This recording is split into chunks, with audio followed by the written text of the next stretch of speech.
ឥឡូវនេះខ្ញុំបានមកដល់ទឹកដីគៀនស្វាយនៅខេត្តកណ្ដាលដែលគៀនស្វាយគឺជារមណីយដ្ឋានមួយដែលពេញនិយមដែរនៅម្ដុំជាទីក្រុងភ្នំពេញនៅខេត្តកណ្ដាលហើយទីតាំងនេះគេហៅថាគៀនស្វាយក្រៅរមណីយដ្ឋានគៀនស្វាយក្រៅ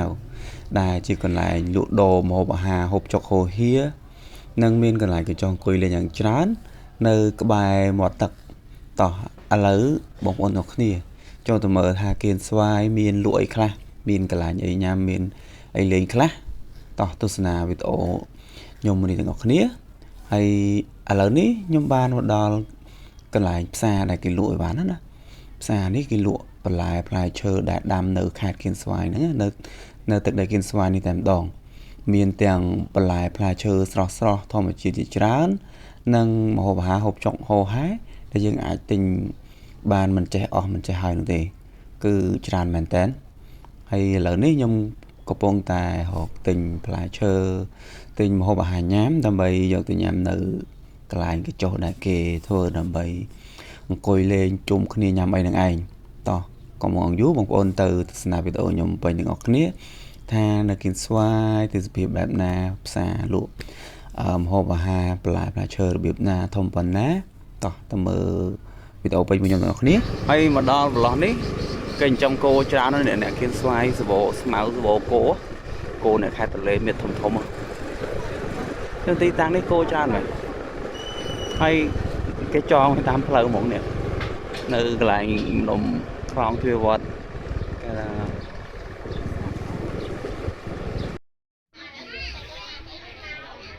ថ្ងៃហ្នឹងបានមកដល់ឯនៅគៀនស្វាយឥ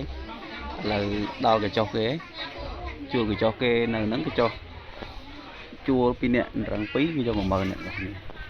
មានតុមួយសម្រាប់អង្គុយលេងហើយរឹង2ហើយឥឡូវនេះទិញបានខ្លះរៀបចំឲ្យបានញ៉ាំហើយហូបចុកនិងពុទ្រាគេថាពុទ្រាផ្អែមស្អាតញ៉ាំណា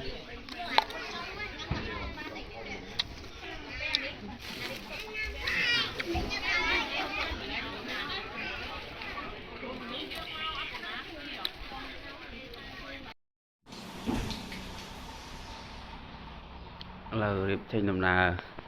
ទៅ trip នៅគៀនស្វាយ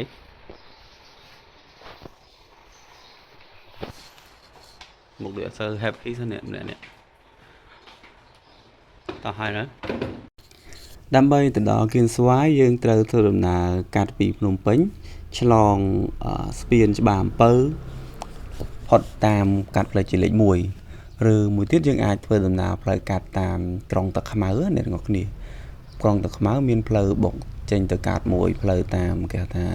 ស្រាបៀ Tiger ហ្នឹងយើងអាចឡើងមកដល់ផ្លូវជាលេខ1ដូចគ្នាហើយពេលមកដល់ផ្លូវជាលេខ1ហ្នឹងអ្វីដែលខ្ញុំកត់សម្គាល់អ្នកទាំងអស់គ្នាខ្ញុំមានអារម្មណ៍ថាផ្លូវជាលេខ1គឺគេរៀបចំបានស្អាតអ្វីដែលគេរៀបចំនេះខ្ញុំសំដៅទៅលើការរស់នៅរបស់ប្រជាជននៅទីនេះគឺខ្ញុំឃើញថានៅបានស្អាតបាតកន្លែងទីធ្លាកន្លែងការរៀបចំផ្ទះសម្បែងឬក៏ខ្ញុំគិតថា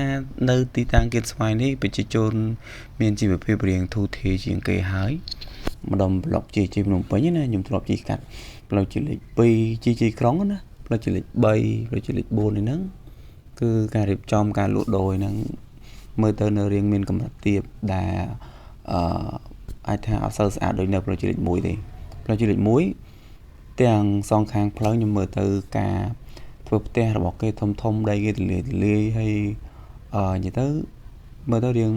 ស្អាតរៀងអាចថាប្រជាជននៅទីនោះមានជីវភាពធូរធារការលក់ដូរឲ្យធំដុំហើយអាចថារៀងជីវភាពគ្រាន់បើជាងផ្លូវជាតិផ្សេងការរៀបចំស្អាតណានេះជាអ្វីដែលខ្ញុំកត់សម្គាល់ឃើញហ្នឹងហើយអញ្ចឹងនេះគឺជាតាមទេសភាពតាមដងផ្លូវទៅផ្លូវចិត្ត1ចិត្តទៅដល់គៀនស្វាយណាពេលតដែលជិះពីភ្នំពេញយើងប្រហែលជា15នាទីហ្នឹងអ្នកនរគ្នាយើងមកដល់ម្ដុំគេហៅថារមណីយដ្ឋានគៀនស្វាយក្រៅហើយចូលរមណីយដ្ឋានគៀនស្វាយហ្នឹងចូលតាមវត្តគៀនស្វាយក្រៅ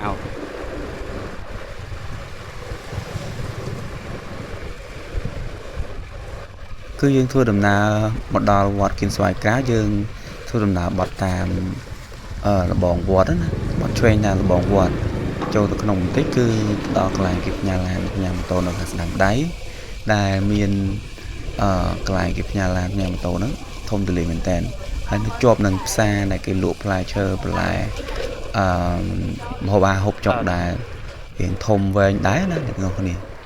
តើឥឡូវចូលទៅក្នុងដើម្បីចូលទៅរមណីយដ្ឋានគៀនស្វាយក្រៅទាំងអស់គ្នាពេលចូលមកដល់ភ្លាមហ្នឹងខ្ញុំមិនទាន់បានចូលទៅអង្គុយកញ្ចុះទៅទិញអីញ៉ាំទេខ្ញុំឆ្លៀតចូលមកដល់ឆ្លងស្ពានមកគេហៅថាគៀនស្វាយក្នុងគៀនស្វាយក្នុងយើងទៅឆ្លងស្ពានចូលឆ្លងទឹកចូលទៅក្នុងបន្តិចដែលខ្ញុំធ្លាប់ចូលម្ដងដែរនៅគៀនស្វាយក្នុងហ្នឹងគឺមានចំការបន្លែផ្លែឈើណា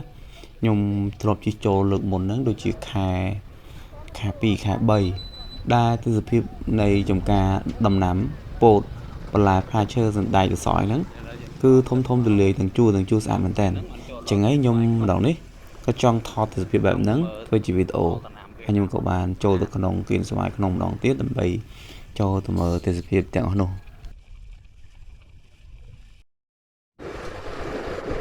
អ្នកភូមិស្រុកនៅគៀនស្វាយគឺកន្លែងដីត្នេមួយដាំគ្រប់ទីកន្លែងដាំសោះដីហ្មងអ្នកនរគ្នាគឺដីគេល្អហ្មងនិយាយទៅដាំបានហើយប្រជាជននៅហ្នឹងគេច្រើនគេមានដីអត់សូវត្នេដាំដំណាំបន្លែផ្លែឈើអញ្ចឹងពេញផ្ទះ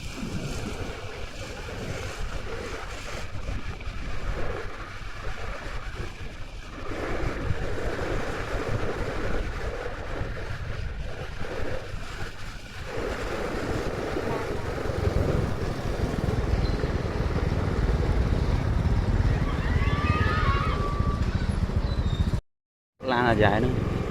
ហើយមកដល់ប្រឡោះនេះគេចិញ្ចឹមគោច្រើនណាស់អ្នកគៀនស្វាយសវោស្មៅសវោគោនៅខេត្តទន្លេមានធំនៅទីតាំងនេះគោច្រើនមែនហើយគេចងតាមផ្លូវហ្មងនេះនៅកន្លែងនំខ្លងទ្វារវត្ត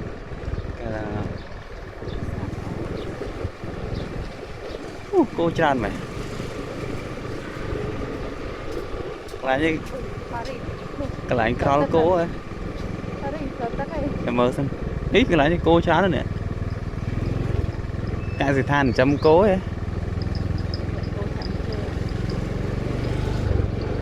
អូលិចទឹកអស់ភ្លៀងមកដល់ហ៎កន្លែងដែលយើងទៅមើលព្រៃពោតលើមុនហ៎ប្រឡោះអស់ហ្នឹងលិចទឹកអស់ហ្នឹងសាមើលទីតាំងនេះកន្លែងគេហៅថាកោះប្រាក់ម្ដុំហ្នឹងគេដាក់ចងគូននៅផ្លូវហ្មងហ៊ុយផ្លូវបាត់ហើយដោយសារកន្លែងផ្ទះខ្លះគេលិចទឹកហ៎ទៅពេលឥឡូវគេដាក់គោមកតាមផ្លូវកន្លែងខ្ពស់គិតថាគោច្រើនមែនទែនចង់100គួរអីទេមកផ្លូវនេះនេះណោះទៅនោះទៀតហ៎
ថាជីមកមើលកន្លែងវាលចំការគេដែលធ្លាប់មកណាជាការពោតទៅការ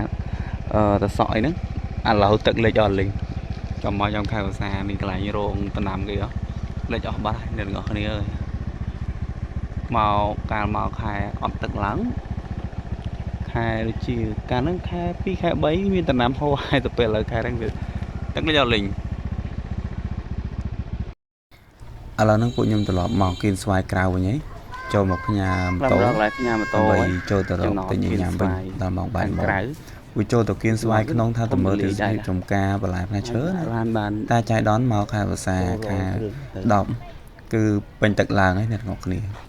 គឺលិចអស់ហើយតែមានដំណាំដាំចំសាទឹកបានទេនៅគេមាត់ទន្លេហ្នឹងអញ្ចឹងបានដំណាំខែហ្នឹងបន្លែផ្លែឈើណាផ្លែឈើជាភាសាបន្លែគឺ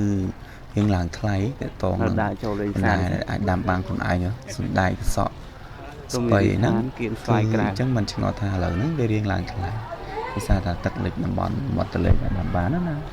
តែឥឡូវចូលទៅគៀនស្វាយក្នុងគៀនស្វាយក្រៅមួយខ្ញុំទាំងអស់គ្នាចូលទៅកន្លែងគេលក់ឧបហារទិញញ៉ាំហ្នឹងគេលក់ឲ្យញ៉ាំច្រើនតា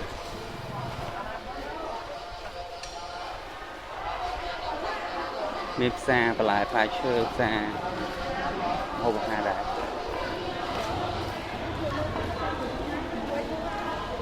មានបន្លែធម្មជាតិ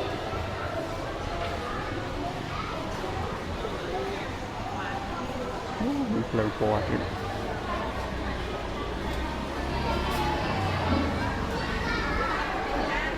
តបែកធម្មជាតិម្ហូបអាហារបែបខ្មែរ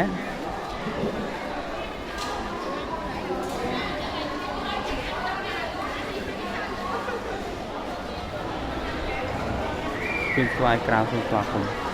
នេះផ្សារគេធំដែរអ្នកនរគ្នាលក់ម្ហូបអាហារច្រើនដូចនៅក្នុងម្ដងដែរនេះមានពណ៌មន់ស្រាយទៀត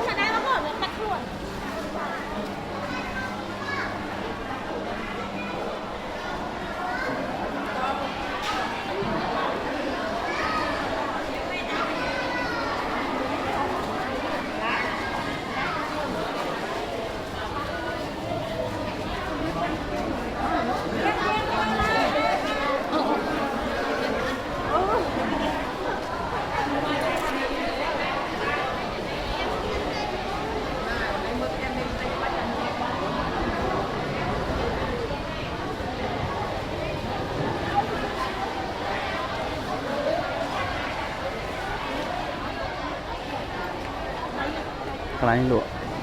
បន្លែទិញបន្លែមែន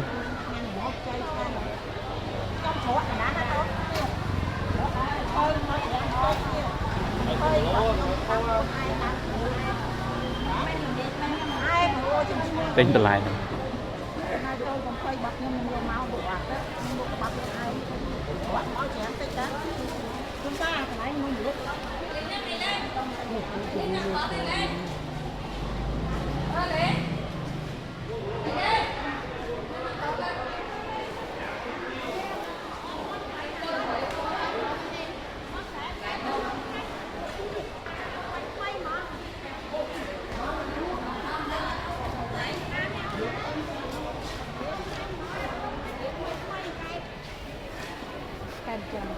ចូលទេថតវីដេអូលេងថតវីដេអូលេងអេថតទឹកធ្វើនៅសាវរីចូលទេ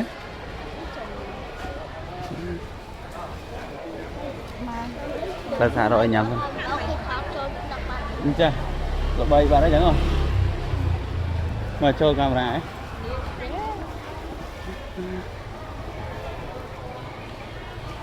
ម៉ានមកចាំម៉ាន8000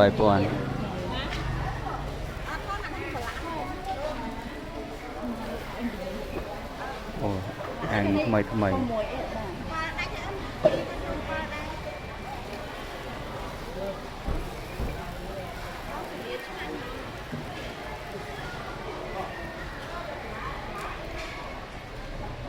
ន្តែ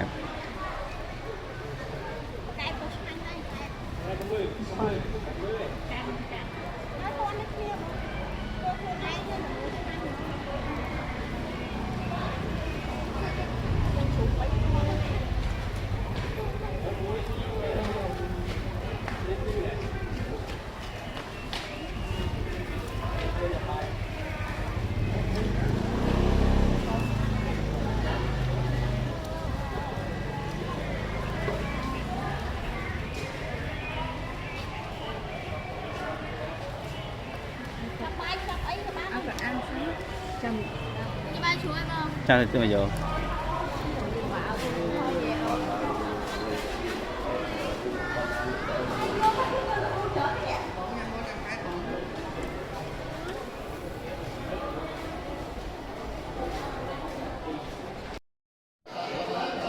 trong đó kiên xoay rồi nhắm thân nắng cái miền lụa hồ bà hai nhắm tràn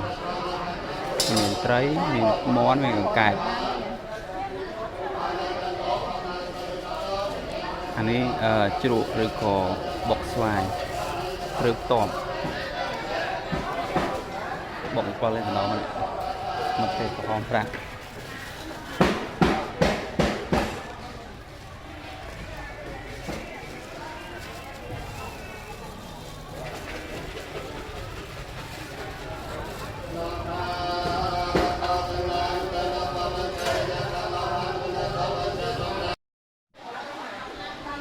ดาวแต่เมื่อ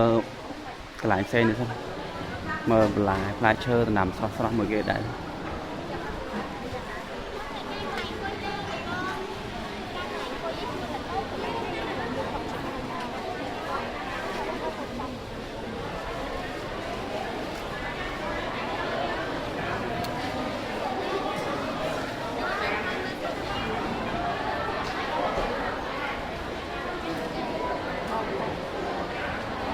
แล้วดาวเตยบานไทม์ทั้งโอ้อะไรนี่คือมีสปอนเซอร์cái nàyมีชีสวีตาnày là việc chom xa năng lắng nó xa nó không việc chom ban không được lì đâu anh có váy về anh đấy nhưng mà đội mát chiến này nè hay lựa ô hai đấy ô ở đấy lâu rồi cho đâu chụp váy thì mấy cái thòng côi lấy đây là cái côi lên không cái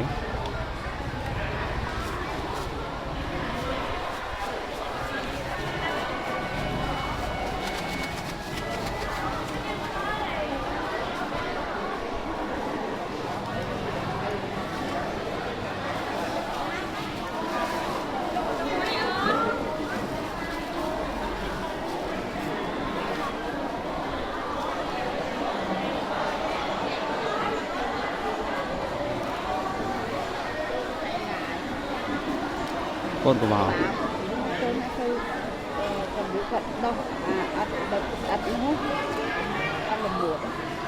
bắt tay mùa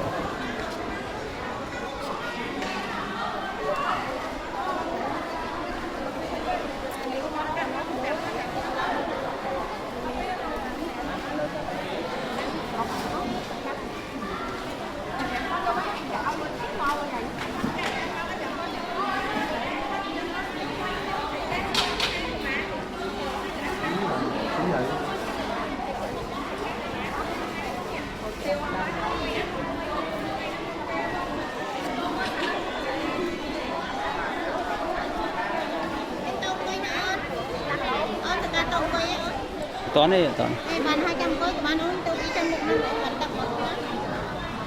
họ một tình tí tiệt họ tinh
ឥឡូវសរុប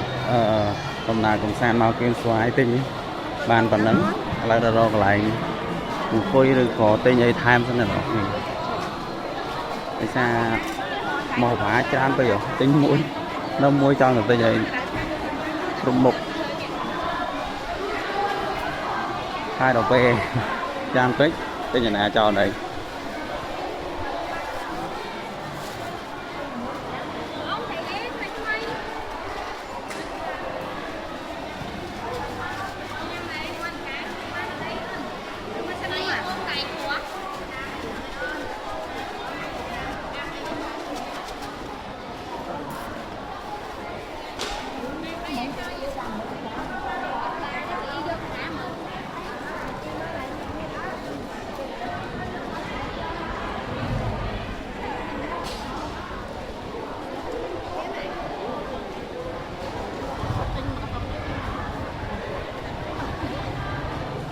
lại lụa đạch hơi mình tràn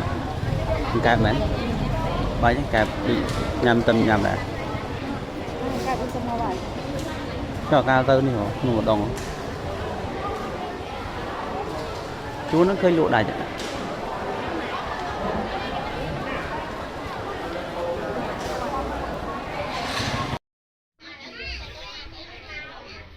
ngày nắng ban một đào đây là kiên xoái là đào cái cho ghế chua cái cho kê này nắng cái cho chua pin nè răng pí như cho một mờ nè hiện tộc muối nặng coi lên hay răng pì hay là nước tên gì ban là hiệp trong đây bạn nhắm hai hộp chóc nâng của tôi cái thằng vừa đến của ai sao nhắm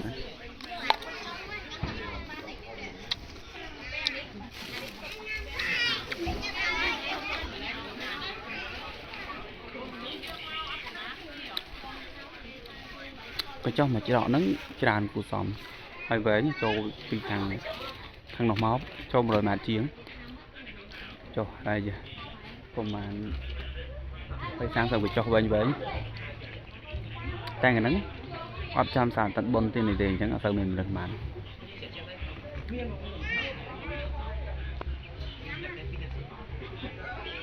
cái trong mặt tắc